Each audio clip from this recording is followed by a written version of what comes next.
Atos dos Apóstolos, capítulo 9. Leio.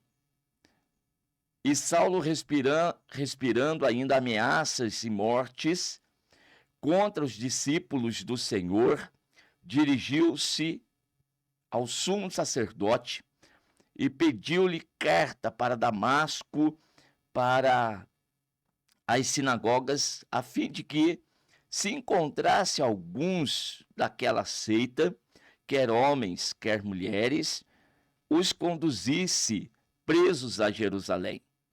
E indo no caminho, aconteceu que, chegando perto de Damasco, subitamente o cercou um resplendor de luz do céu. E caindo em terra, ouviu uma voz que lhe dizia: Saulo, Saulo, por que me persegues? Ele disse: Quem és, Senhor? E disse o Senhor: Eu sou Jesus, a quem tu persegues. Duro é para ti recalcitrar contra os aguilhões. E ele, tremendo e atônito, disse: Senhor, que queres que faça? E disse-lhe o Senhor: Levanta-te e entra na cidade, e lá te será dito o que te convém fazer. Aqui está o registro da conversão de um judeu raiz, né? De um que era príncipe dentre os fariseus, um homem de grande conhecimento. Por que eu estou destacando isso?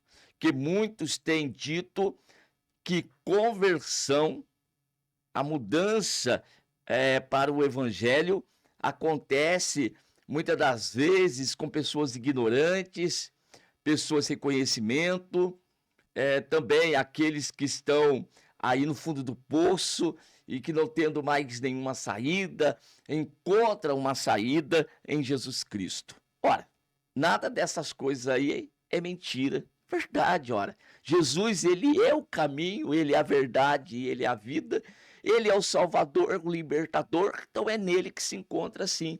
Mas não acontece isso somente com as pessoas nessas condições. Nós temos aqui um homem muito sabido, um doutor da lei. O que ocorre aqui é que a mudança na vida das pessoas, ocasionada, provocada pelo evangelho, fica claro que não vem por meio do conhecimento.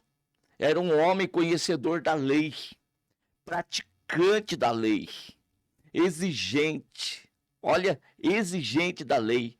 Tanto que, nos primeiros versos que nós lemos, ele pega a carta dos sumos sacerdotes para ir para Damasco, a fim de prender alguns daquela seita. Que seita? Um grupo de irmãos que agora estavam professando Cristo Jesus, que para os judeus religiosos eram considerados como seita. E Saulo, ele era aquele que estava encabeçando toda essa perseguição acirrada sobre os cristãos.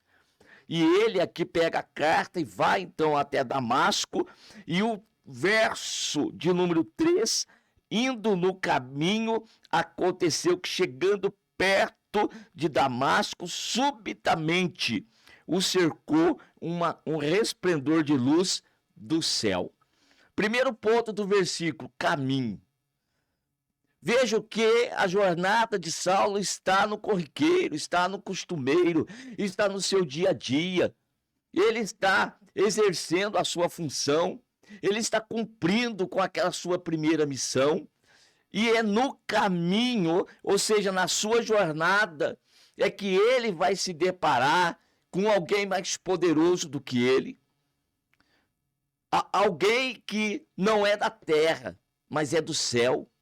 Ele se depara com uma luz que não é terrena, tampouco artificial, mas uma luz que é divina, que vem dos céus, que é de Deus, esta luz.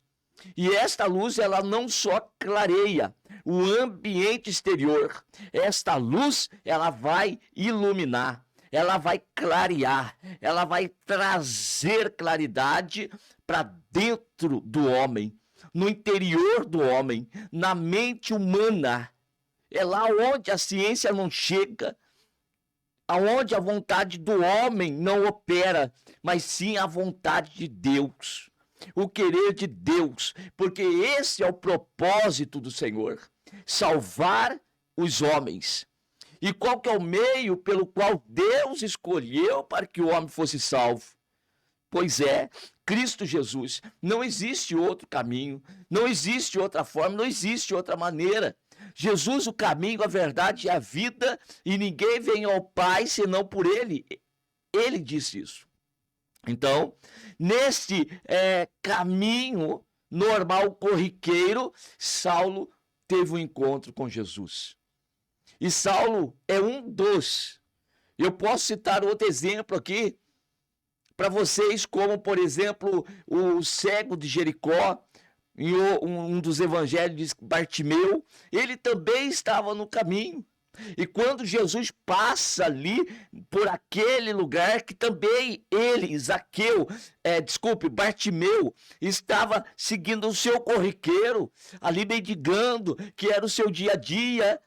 Quando Jesus passa por ali, ele vai ter um encontro com o Senhor. E quando tem um encontro com o Senhor, Zaqueu tem a sua vida mudada. Zaqueu tem a sua vida transformada. Não é algo que nasce, repito, de dentro do homem, vem do alto, vem de Deus. É aquilo que o Senhor Jesus, quando conversava com Nicodemos, foi procurar Jesus de noite, com medo dos judeus, pois também era um dos príncipes dos tais, e foi ter com Jesus escondido. E reconhece que ele era mestre, Jesus era mestre, vindo de Deus, pois ninguém podia fazer aqueles milagres que ele fazia se não fosse vindo de Deus. Reconhece. E Jesus olha para ele e vai dizer: Nicodemos, necessário te é nascer de novo. A expressão nascer de novo é nascer do alto, é nascer de Deus. Então não adianta, estas coisas eu não consigo explicar. Ninguém vai conseguir explicar para ninguém. Nós devemos pregar a palavra, nós devemos anunciar a mensagem. Nós aqui estamos com um apregoeiro da justiça de Deus. Nós estamos aqui anunciando a salvação de Deus em Cristo Jesus. Agora, aqueles que hão de crer, a operação é de Deus, não é do pregador, não é do ensinador. Não sou eu que vou te convencer, não sou eu que vou te fazer entender esse mistério. Não, é mistério de Deus. Então, quem poderia convencer Saulo de que o que ele estava fazendo estava na contramão da vontade de Deus? Pois ele pensava fazer um favor a Deus. Ele pensava estar cumprindo com a vontade de Deus, perseguindo os cristãos, levando os cristãos à prisão, matando alguns, sendo muitos.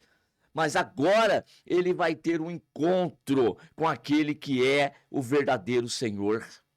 Ele então, naquele momento, no caminho, na sua jornada, na sua caminhada, como eu citei aqui a situação de Bartimeu, de Nicodemos, poderia falar da mulher de fluxo de sangue, que num dado momento da sua vida tem um encontro com Jesus e não tem conversa. Aquele que encontra com Jesus, porque Jesus marcou este encontro, porque Jesus marcou aquele momento, a vida desse tal nunca mais vai ser a mesma. Antes de conhecer a Cristo, você não vai crer, você não vai aceitar. Eu te entendo, eu te compreendo, não te critico nisso, porque eu também já fui desse jeito, eu também já tive essa atitude, eu também já tive esse comportamento. Na minha antiga religião, crente para mim era abominação, mas um dia Jesus marcou um encontro comigo. Não fui eu que fui à sua procura, mas ele estava à minha procura. Eu ovelha perdida, não ele, né? Eu estava perdido e fui encontrado e fui achado por ele. Não fui encontrado por outra religião, não mudei de religião, eu tive a minha vida transformada, eu tive a minha vida mudada pelo poder de Deus, pela revelação de nosso Senhor e Salvador Jesus Cristo. E Saulo aqui, quando esse resplendor de luz, depois no testemunho dele, lá para o capítulo 25, 26 de Atos Apóstolos, ele vai dizer que essa luz, ele ao meio-dia, era muito mais forte do que a luz do sol. Você pode imaginar uma luz em pleno meio-dia em Israel que fosse mais forte do que a luz do sol? Então imagine, ele cai por terra e aquele Saulo vai ouvir a voz que dizia para ele: Saulo, Saulo, por que me persegues? E naquele momento ele reconhece: quem és, Senhor? E o Senhor então se identifica, se apresenta e diz para ele: eu sou Jesus a quem tu persegues. Mas ele estava perseguindo Jesus, Jesus já tinha sido morto e ressuscitado. E ele, no primeiro momento, não acreditava na ressurreição de Jesus, como muitos dos judeus ali não criam nisso, não acreditavam na ressurreição de Jesus, como muitos hoje não creem que Jesus ressuscitou. Pois é, mas agora ele está se apresentando. Jesus está se apresentando. Eu sou Jesus a quem tu persegues. Mas na realidade, quem que Saulo perseguia? Um grupo de irmãos, os cristãos que ele estava perseguindo. Mas Jesus dizia: estes sou eu. Por quê? Porque a igreja, o grupo de irmãos que seguem a Cristo é o corpo. Cristo é a cabeça deste corpo. Perseguindo a igreja de Cristo, persegue a Cristo, persegue a Jesus, o Senhor Jesus Cristo, o prometido. Aquele que as profecias dizem respeito, o desejado das nações. E aqui Jesus, então, se apresenta a ele e diz: duro para ti é recalcitrar contra os aguilhões. Não adianta, você está indo de encontro a uma ponta, você está indo de encontro a um objeto pontudo, quem vai se machucar é você, é melhor se entregar. E naquele momento, então, diz o texto que eu li, ele tremendo e atônito disse: Senhor, que queres que eu faça? Agora, a obediência de Saulo já não é mais a sua religião, mas a este que ele reconhece como Senhor. Senhor, o que queres que eu faça? Então o Senhor Jesus vai dizer para ele: entra na cidade, fica lá, e então te será dito o que você tem de fazer. Agora, um novo caminho. Agora, uma nova direção. Agora, um novo propósito. Agora, uma nova maneira de viver. Uma nova maneira de pensar. Uma nova maneira de agir. Se encontrou com Jesus, vida mudada, transformada, novas expectativas. É isso que Jesus fez na minha vida, fez na tua vida. E se você não passou por essa experiência, você vai passar. Jesus, quando entrar na tua história muda. Não por tua vontade, pelo teu querer, mas pela vontade daquele que é eterno, daquele que é verdadeiro, daquele que nos criou. E ele tem poder para mudar aqueles que são sua criatura. Viu? Ele tem poder, o poder está nele. O que a ciência não pode fazer, sociologia, qualquer ciência não pode fazer, Jesus tem poder para fazer e vai fazer. Louvado seja Deus que ele faz essa mudança. Saulo aqui foi transformado e reconheceu que Jesus Cristo é o Senhor, para a glória e louvor de Deus Pai. Que esta mensagem esteja no nosso coração e que nós comecemos a semana dessa forma. Deus abençoe a todos. Amém.